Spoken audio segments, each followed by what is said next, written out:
Estamos en el libro del profeta Isaías.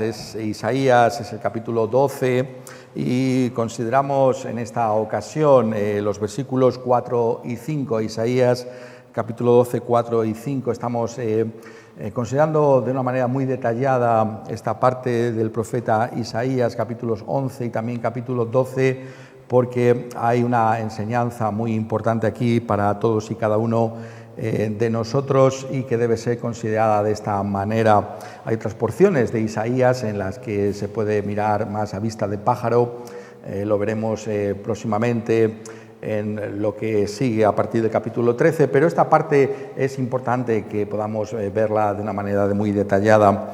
Y en esta ocasión tenemos los versículos 4 y 5, donde dice así: y diréis en aquel día: cantad al Señor, aclamad su nombre, haced célebres en los pueblos sus obras.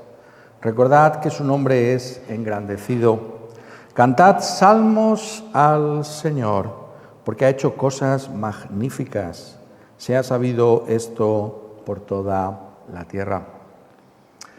Sin duda alguna, la imagen que manifiesta la realidad de cómo nos vemos a nosotros mismos en este siglo XXI, en estos momentos, es la del selfie. Todos sabemos lo que es un selfie, seguro que todos nos hemos hecho un selfie en algún momento u ocasión. Realmente el selfie no tiene nada malo en sí mismo, que te eches un selfie. Yo me he echado muchos selfies, no estoy hablando en contra de ello, simplemente estoy indicando que el selfie muestra cómo nos vemos a nosotros mismos en nuestros días.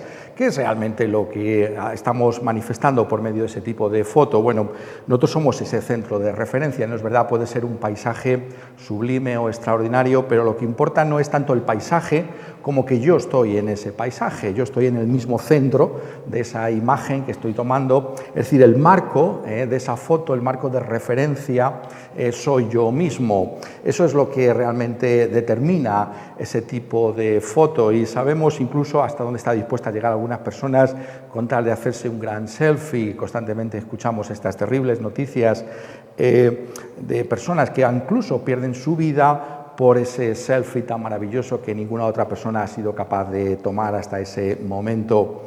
Y vemos que esta es la manera en la que nos vemos, nos concebimos a nosotros mismos en nuestros días. Realmente nosotros somos el centro de todas las cosas.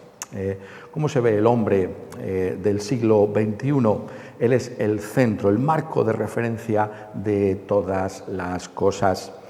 Incluso esa filosofía que estuvo bastante en boga y que de alguna manera sigue adelante hasta nuestros días, de lo que se llamaba el relativismo, es decir, todo es relativo, decíamos, hasta hace muy poco, está siendo sustituida de una manera muy gradual por el hecho de que sí existe algo que no es relativo, es decir, yo. Todas las demás cosas son relativas, pero yo soy un absoluto. Mis gustos, mi personalidad, mi forma de entender las cosas, eso sí que es un absoluto, y todo tiene que girar alrededor de esa forma que tengo de verme a mí mismo. Por el contrario, la Escritura nos dice que el único marco de referencia que existe es Dios mismo. El único absoluto que hay es Dios mismo. Cuando miramos a las Escrituras nos damos cuenta de que realmente hay un solo protagonista, ese es Dios. Y lo que nos enseñan las Escrituras es que incluso en la salvación, en esa gran obra de Dios que llamamos nuestra salvación, Dios es el único que tiene que recibir toda la gloria. En nuestra salvación, en la gran obra que Dios hace para nuestra salvación, ¿quién recibe la gloria? Solo Dios. ¿Quién es el único protagonista que merece recibir la aclamación de la Iglesia? Solo Dios lo es. Esto es lo que nos está trayendo Isaías. Isaías particularmente es ese profeta que centra nuestra atención sobre Dios y la gloria de su nombre y de sus acciones. Esto es lo que tenemos que ver en la Escritura. Esto es lo que nos dice un pasaje como este, cuando Isaías contempla las grandes obras del Mesías que él está anunciando anticipadamente. Recordad que Isaías está hablando antes de la venida de nuestro Señor Jesucristo, siglos antes, pero él ya anticipa las glorias de nuestro Señor Jesucristo, la gloria de su persona, la gloria de la gran obra de salvación que va a traer, la gloria de ese universo renovado, ese cielo nuevo, esa tierra nueva, en los que va a morar la justicia. Cuando reflexionas sobre estas cosas, ¿qué es lo que nos dice aquí en este capítulo 12? Solo la gloria a Dios, soli Deo gloria. Ese es el gran lema, también sabemos, de la Reforma del siglo XVI. Eso es lo que distingue a las iglesias evangélicas, que le damos toda la gloria a Dios, que procuramos que solo haya un personaje, si así lo puedo presentar, un solo protagonista esencial, que sea Dios mismo, porque solo Dios tiene que ser exaltado. Y eso es lo que nos dice aquí, cuando Dios haya traído esos gloriosos tiempos del Mesías, gloriosos tiempos en los que nosotros estamos disfrutando ahora como la Iglesia de Cristo Jesús, que ha sido redimida por su propia sangre. Diréis en aquel día, cantad, ¿a quién? Cantad al Señor, aclamad el nombre del Señor, hacer célebres en los pueblos sus obras, recordad que su nombre es engrandecido. Como dice ese gran himno, engrandecido sea Dios en esta reunión. ¿Para qué te has congregado tú en esta mañana? ¿Para qué hemos venido aquí? Hemos venido aquí para engrandecer a Dios.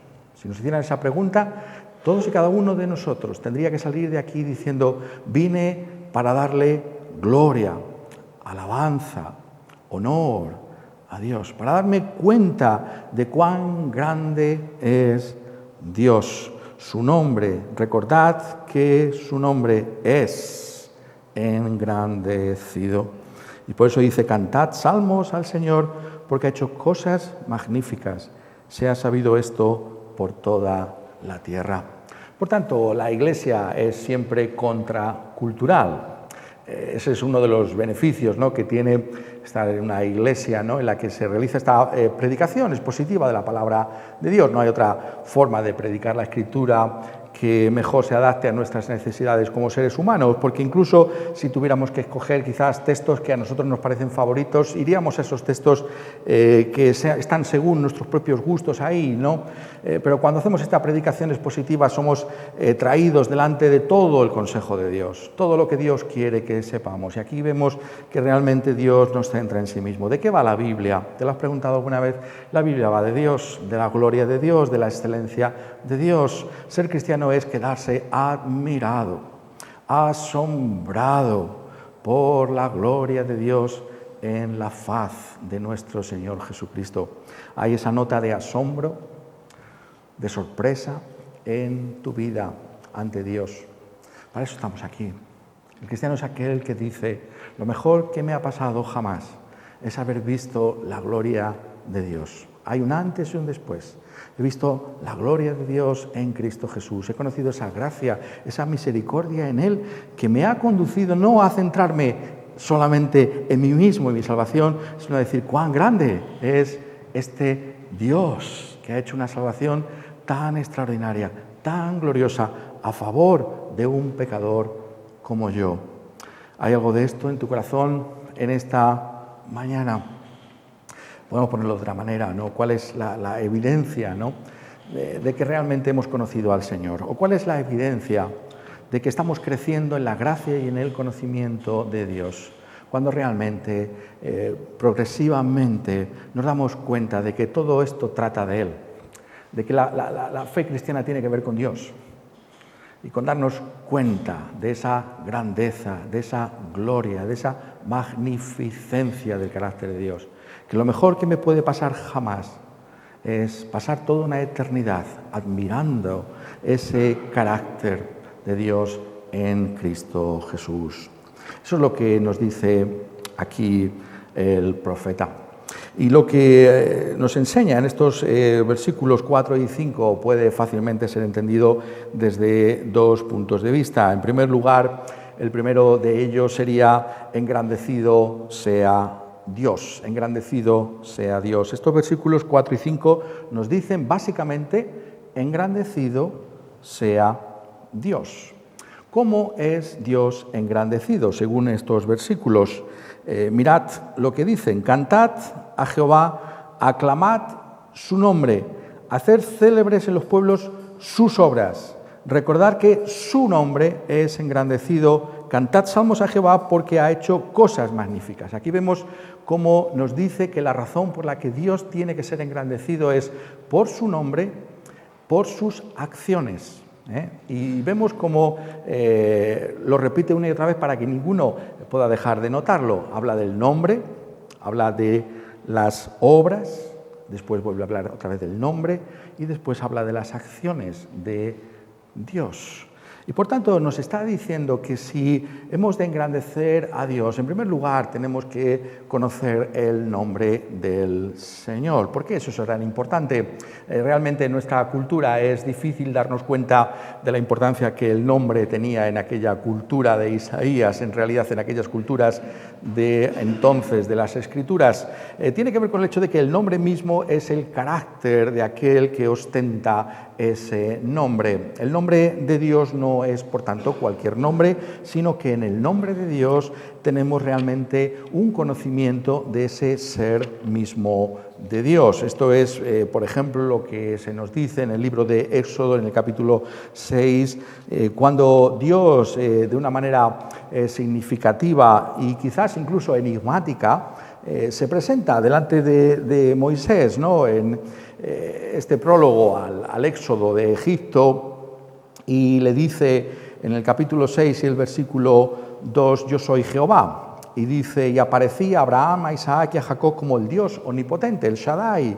Mas en mi nombre Jehová, Yahvé, no me di a conocer a ellos, ¿no? Que era algo enigmático. Bueno, este Dios era el Dios omnipotente, pero ahora se nos presenta con este nombre Jehová, este nombre Yahvé. Y dice, también establecí mi pacto con ellos de darles la tierra de Canaán, la tierra en que fueron forasteros y en la cual habitaron. Asimismo yo he oído, dice el Señor, el gemido de los hijos de Israel, a quienes hacen servir los egipcios, y me he acordado de mi pacto. Por tanto dirás a los hijos de Israel. ¿Cuál es el mensaje a Israel? Yo soy Jehová. Mi nombre. Esto es enigmático. Eso es lo que tengo que decirles. Yo soy Jehová. Que tú eres este Dios. Pero mira lo que dice. Yo soy Jehová y yo os sacaré de debajo de las tareas pesadas de Egipto y os libraré de su servidumbre y os redimiré con brazo extendido y con juicios grandes. Y os tomaré por mi pueblo y seré vuestro Dios. Y vosotros sabréis que yo soy Jehová vuestro Dios, que os saco de debajo de las tareas pesadas de Egipto.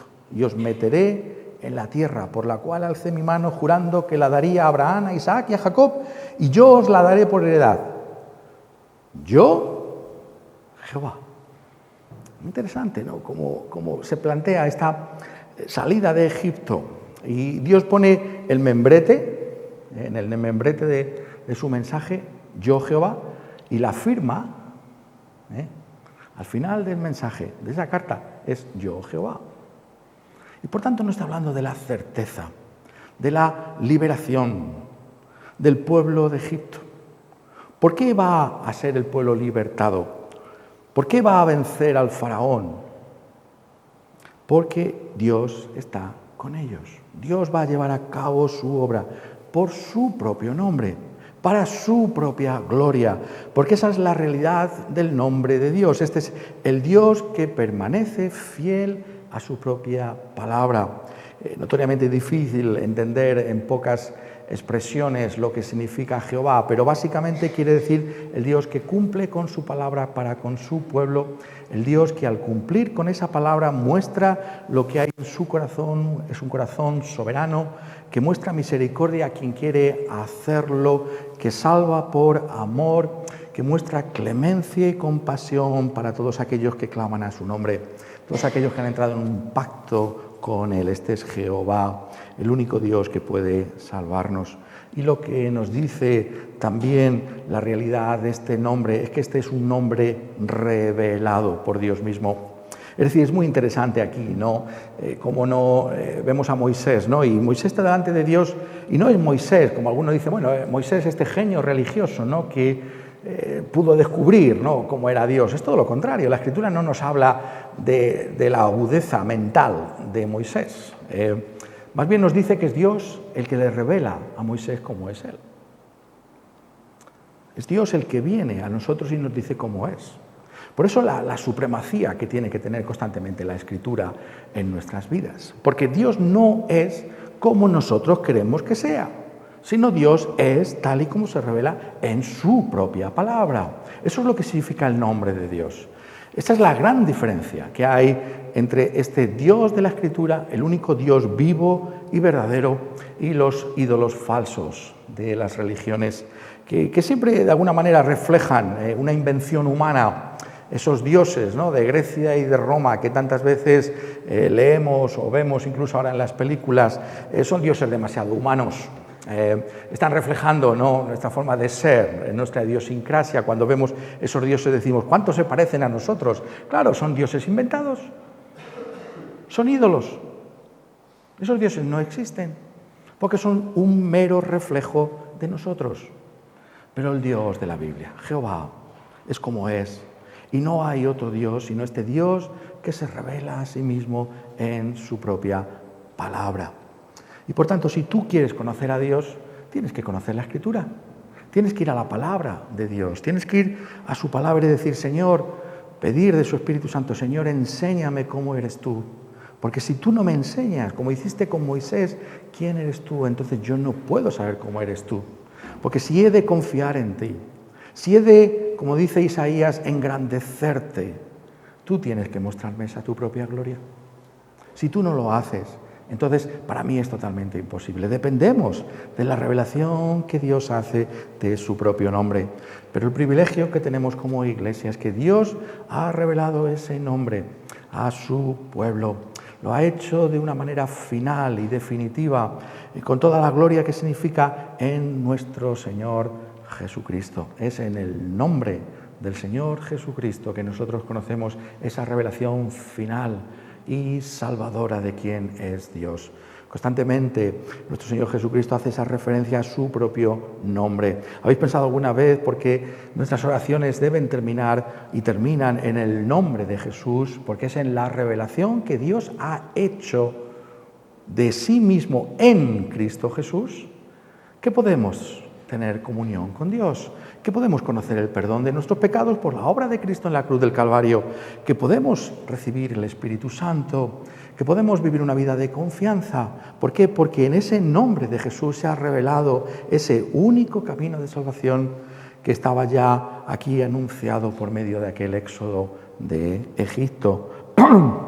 ¿Conoces tú el nombre de Jesús? ¿Invocas tú a Dios en el nombre de Jesús? Esa es la gran diferencia. Esa es la gran diferencia. Por eso el cristianismo también no puede ser simplemente una especie de mesa redonda, ¿no?, en la que se sienten los grandes líderes religiosos de este mundo y dicen, bueno, pues vamos a ver si llegamos a un consenso, un acuerdo sobre cómo debemos invocar a Dios. Yo pienso que tiene que ser así, yo pienso que tiene que ser de otra manera. No, el único nombre bajo el cielo dado a los hombres en el que podemos ser salvos es el nombre del Señor Jesucristo. Porque no hay ninguno como Él. Él es Dios. Él es un hombre perfecto. Él es el único que fue a la cruz para perdonar nuestros pecados. No hay otro nombre sino el nombre de nuestro Señor Jesucristo. Es en el nombre del Señor Jesucristo que tú y yo podemos engrandecer a Dios. Solamente hay una manera de ser la iglesia de Dios, del Dios vivo y verdadero, si el nombre de Jesús es central en medio nuestro. Si invocamos a Dios en Cristo Jesús, le pides tú a Dios que te revele su gloria, su carácter, su salvación en Cristo Jesús. Es el anhelo de tu corazón crecer en el conocimiento de ese nombre de Dios. Porque esto es engrandecerle.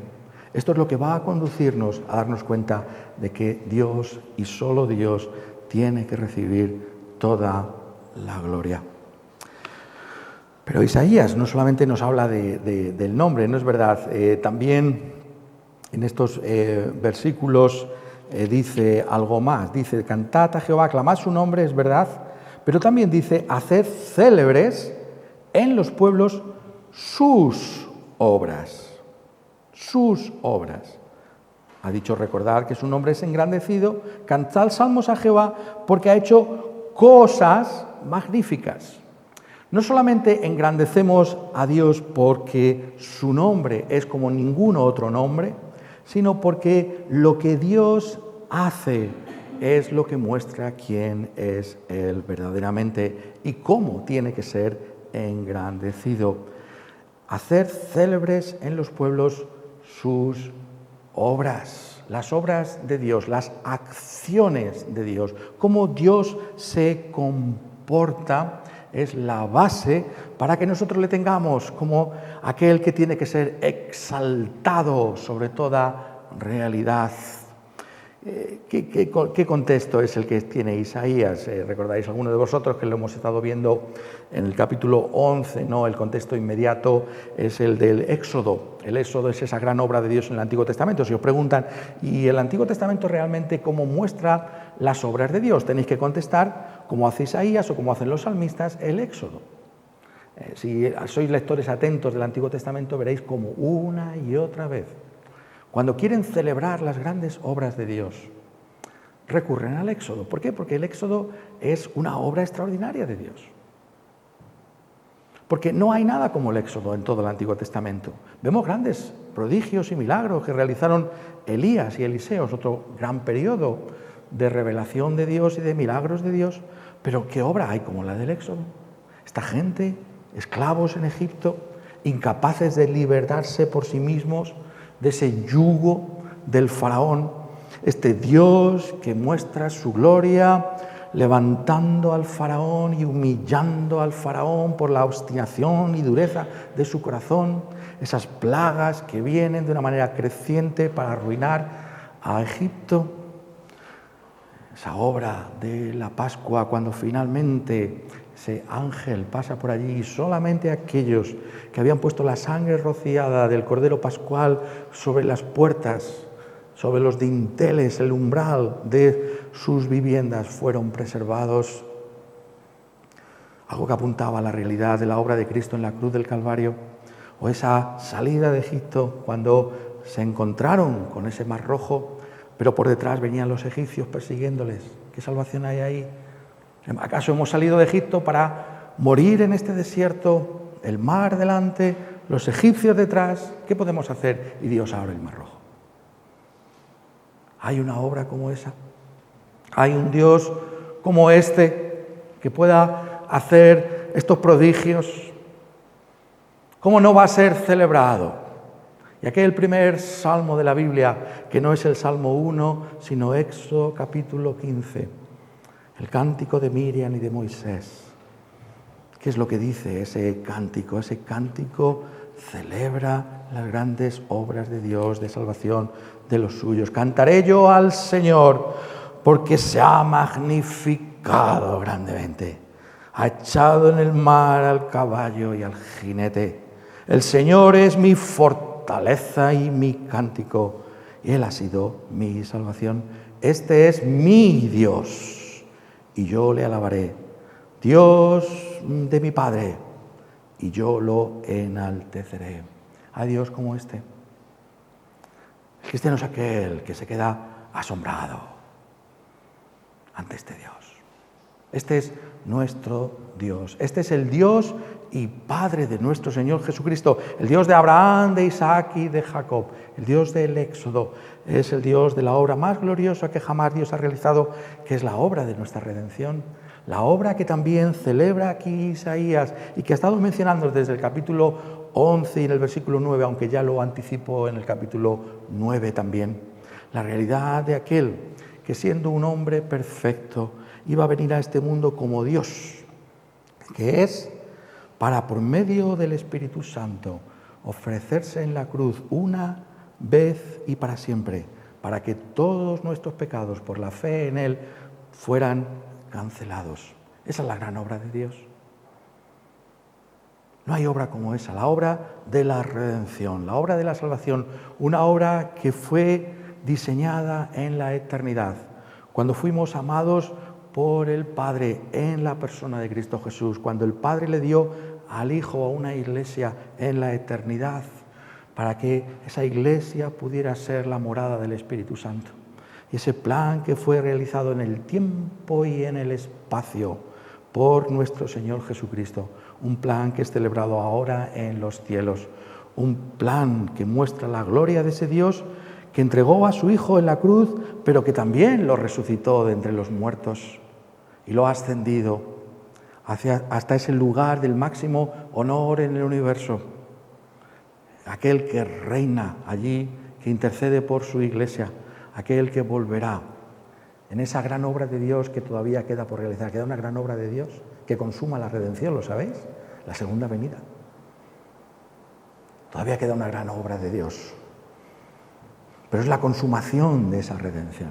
Cuando venga con los santos ángeles del cielo para vindicar su causa y a su iglesia y para ser admirado por toda la eternidad por los que creyeron en Él aquí en esta tierra. Oh, celebrar las grandes obras de Dios. ¿Cómo no vamos a celebrar esa realidad? Ha hecho cosas, dice, magníficas. Tenemos que notar esa palabra también.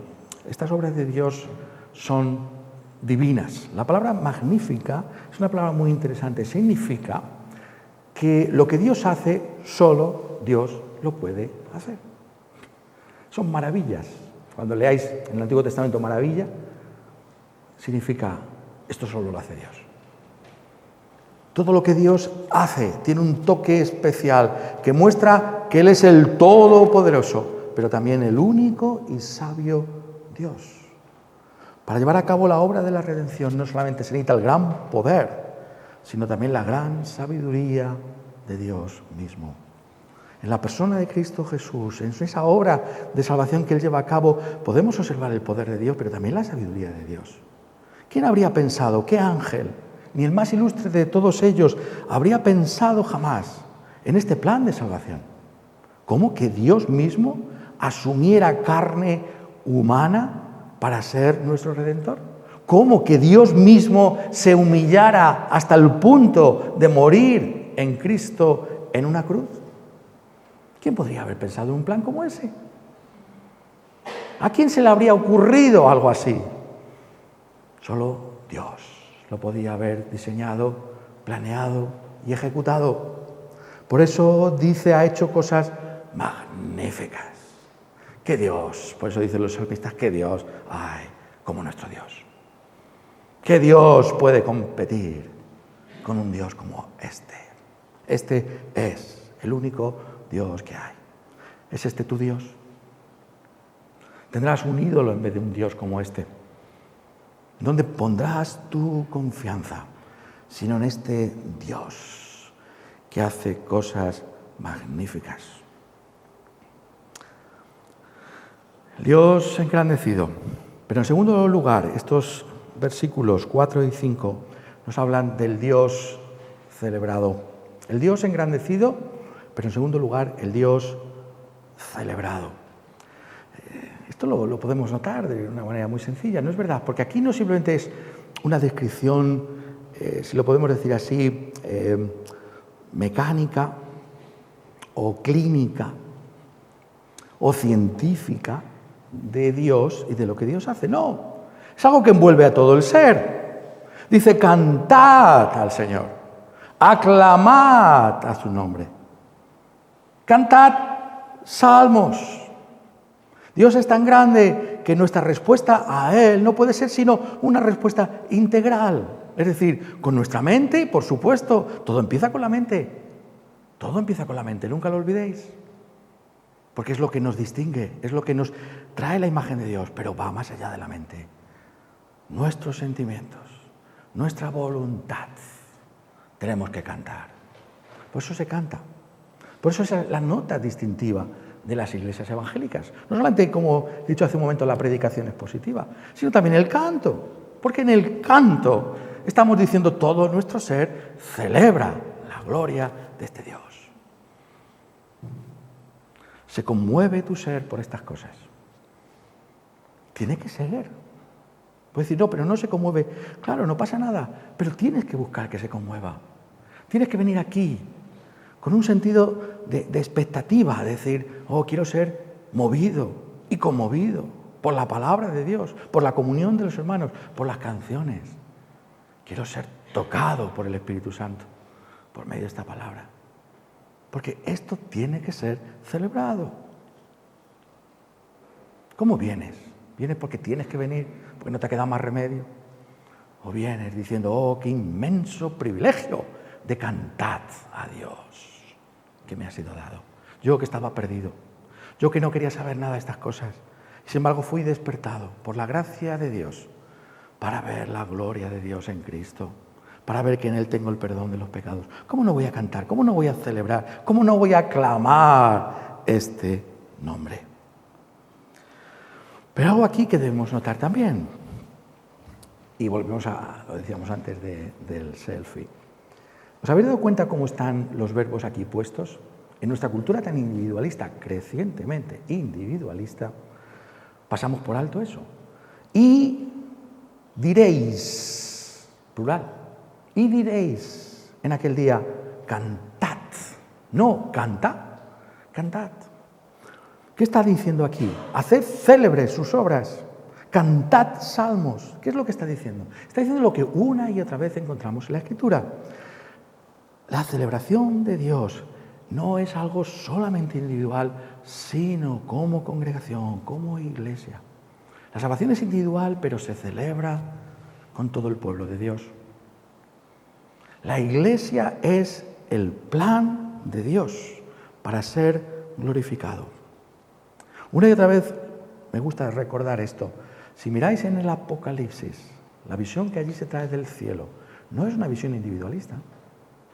Yo estoy con el Señor, el selfie otra vez. Yo y el Señor, no. Tu iglesia, la iglesia, el pueblo de Dios, tú formas parte de la inmensa multitud que ha sido redimida con la sangre de Cristo y como parte de esa multitud tú levantas una sinfonía de alabanza a Dios. Cantas al Señor. Somos conscientes de esa dimensión comunitaria, de la importancia que tiene la iglesia local. Es decir, el reunirse, el congregarse en este día del Señor no es una opción, ¿no? Bueno, pues si acaso puedo, si no, no pasa nada. Habrá momentos legítimos en los que no podremos hacerlo, por trabajos, por vacaciones, por lo que sea. Pero si queremos celebrar el nombre de Dios, tiene que ser todos juntos. Es un privilegio. Es el más grande privilegio que se te puede conceder. No el tener el tiempo devocional en tu casa a solas, que no estoy diciendo que no lo hagas, por supuesto que no. Te estoy diciendo el estar con tu iglesia, con tu pueblo, con los tuyos, celebrando el nombre de Dios. Porque eso es el cielo, esto es una antesala del cielo. Porque no hay celebración de Dios individualista, es con todo el pueblo de Dios. ¿Eres consciente de la importancia que tiene estas cosas? Tienes que alabar con tu pueblo, tienes que cantar salmos con tu pueblo, tienes que animar a otros. Diréis en aquel día. Isaías no dice, yo alabo al Señor y estoy muy bien yo. No, diréis, animas a tu hermano. Le dices, hermano, lo mejor que nos puede pasar es que estemos juntos en la casa del Señor. Vente conmigo a la casa del Señor. No faltes de la casa del Señor, porque allí es donde se canta. No yo, sino todos. Decimos del canto congregacional, la importancia que tiene cantar todos, aunque cantemos mal. Algunos cantamos peor que otros, ¿no es verdad? Pero todos tenemos que cantar, porque Dios quiere oír tu voz también, pero con la voz de los demás. Y da igual quiénes seamos, todos formamos parte, si somos parte de la iglesia, si hemos sido lavados en la sangre de Jesús, si somos parte de esa iglesia, entonces tenemos que darnos cuenta del privilegio de celebrar estas cosas públicamente, de una manera comunitaria. Pero también dice algo más sobre cómo se celebra. Cantad salmos a Jehová, porque ha hecho cosas magníficas. Sea sabido esto por toda la tierra. ¿Cómo se celebra el nombre de Dios? Se celebra dando a conocer esta gloria de Dios en toda la tierra. Lo que llamamos la evangelización. La evangelización es la celebración del nombre de Dios delante de este mundo. ¿Por qué evangelizamos finalmente? Porque estamos tan entusiasmados, si lo puedo decir así, con el Dios que nos ha salvado, que no podemos más que decírselo a otros. ¿Cómo no se lo vamos a decir a otros? Oye, ¿sabes? Me ha pasado lo mejor en la vida. He conocido a un Dios que no hay ninguno como Él.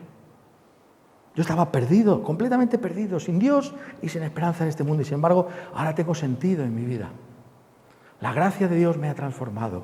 Cristo Jesús me ha dado una nueva forma de ver las cosas.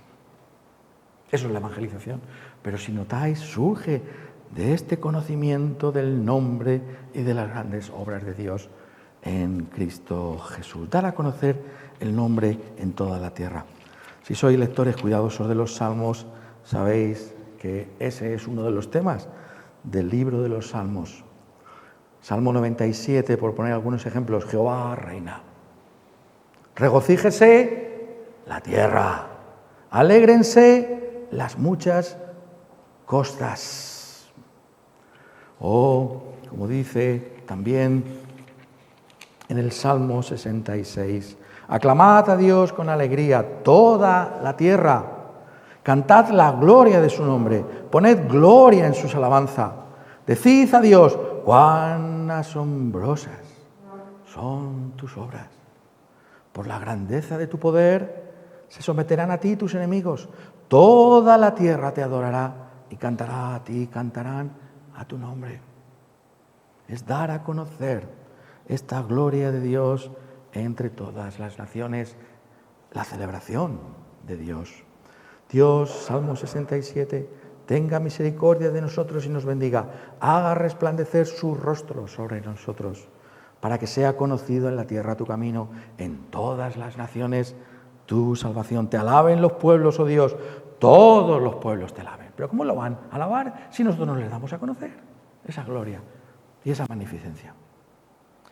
La Iglesia, según nos está diciendo aquí la Escritura, la Iglesia siempre está volcada, si lo puedo poner de esta manera, hacia afuera. Hacia afuera. Existe un peligro, ¿no? Y es que las iglesias, ¿no? Ese es un peligro que está en las iglesias, de centrarse en sí mismas. Decir, no, es que fíjate, el mundo está tan mal y entonces la Iglesia cada vez está más centrada en sí misma, en protegerse, en el escudo, que no vengan, que no. Pero no es eso. Es todo lo contrario. La Iglesia, su protección está en el anuncio del nombre de Dios, en la evangelización, en salir, en hablar, en traer ese entusiasmo a la gente. Hay que desterrar esa idea. Oh, es que los tiempos son tan malos. No, pues si los tiempos son tan malos, habla a otros del Evangelio, habla a otros de Cristo. Ahora es cuando más tienes que anunciar la gloria de este Dios, porque lo único que puede frenar esos malos tiempos, si la gente está centrada en sí misma, céntrala en Dios. Dile, oh, mira, hay algo más glorioso que tú y que yo. Dios. ¿Cómo es eso? Ah, mira, lee esta escritura, lee esta palabra, escucha. Hay algo más grande, más glorioso, que es Dios mismo. ¿No es eso acaso lo que es también la gran visión de Isaías? Esa visión de que el reino de Dios no es algo que pueda quedar reducido a unos pocos. Es algo que es tan glorioso que impactará en los tiempos del Señor a toda la tierra.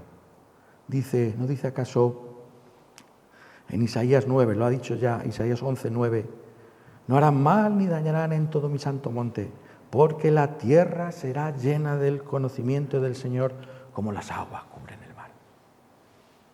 Este es un mensaje que tiene que repercutir en el mundo entero. Dios es el Dios de toda la tierra. Y este Dios tiene que ser conocido y celebrado en toda la tierra.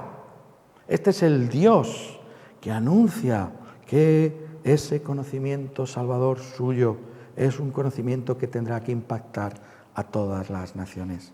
No hay mayor privilegio que ser instrumento de Dios para esa expansión y reconocimiento de la gloria de Dios en este mundo, conforme al llamamiento que cada uno de nosotros haya recibido de parte de Dios en nuestros trabajos, en nuestros hogares, con nuestros hijos. Cuando hablamos con nuestros hijos les decimos, oh, ¿sabes por qué soy cristiano? Porque este Dios es grande. Y yo quiero, hijo mío, que tú veas la grandeza del Dios mío. Tus padres, ¿por qué te traen aquí? Porque tus padres admiran a este Dios y queremos que tú también lo admires. Con nuestros vecinos. Donde quiera que nos encontremos, mostramos algo de esa realidad, de este Dios del que se nos está hablando aquí. Como dice en el libro de Apocalipsis, tenemos que recordar aquel caballo blanco, nuestro Señor Jesucristo, y el que le montaba, dice, tenía un arco y le fue dada una corona. Cristo lleva una corona y ha salido a este mundo. ¿Para qué? Salió venciendo y para vencer. Ese es nuestro Salvador. Ha salido a vencer a todos sus enemigos. Los venció en la cruz y ha salido a manifestar la gloria de su triunfo sobre todas las naciones de la tierra. Eso es celebrar su nombre, es evangelizar, es salir, es hablar, es mostrar esa confianza en que si alguien por el poder del Espíritu Santo conoce la grandeza de Dios en Cristo Jesús, él también será un adorador y será alguien que forme parte de su iglesia y que muestre también esa su gloria. Por tanto, nosotros damos gracias al Señor. Lo hacemos por la realidad de quién es Él, que nos ha mostrado finalmente en aquel que vino a este mundo a dar su vida en rescate por muchos en esa cruz. La realidad de esa gracia que nos llena de admiración y de alabanza a este Dios. Ese Dios que hace lo que ningún otro puede hacer. Ese Dios que nos salva. Ese Dios que tiene que ser conocido y será conocido por todas las naciones de la tierra. Que así sea, que nosotros podamos formar parte de esta gente, de esta iglesia, de una manera creciente, para que Él y solo Él reciba toda la gloria. Amén.